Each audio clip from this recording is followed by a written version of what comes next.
نزدیک به 2 سال از فراق خادم دلسوز زائران کربلا، کربلایی شبیر احمد حسینی می گذرد. اما هنوز هم نام و یادش در دلها زنده است. مردی که سالها با عشق و اخلاص عاشقان سید الشهدا را به کربلا می رساند و برای رضای خدا در این مسیر خدمت می کرد. او با قلب پر از محبت اهل بیت زیست و در روزهای پایانی عمر با بیماری که جسمش را ضعیف کرده بود صبورانه مبارزه کرد. اما حتی درد و رنج و بیماری هم نتوانست عشق به امام حسین را در دلش خاموش کند.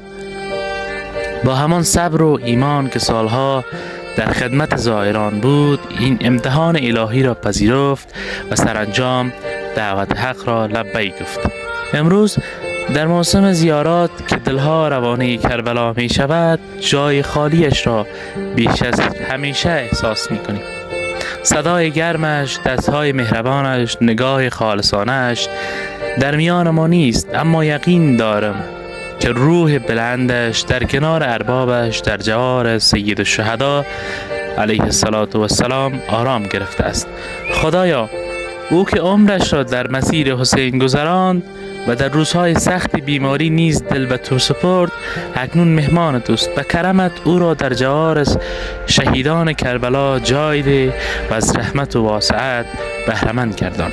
السلام علیک یا ابا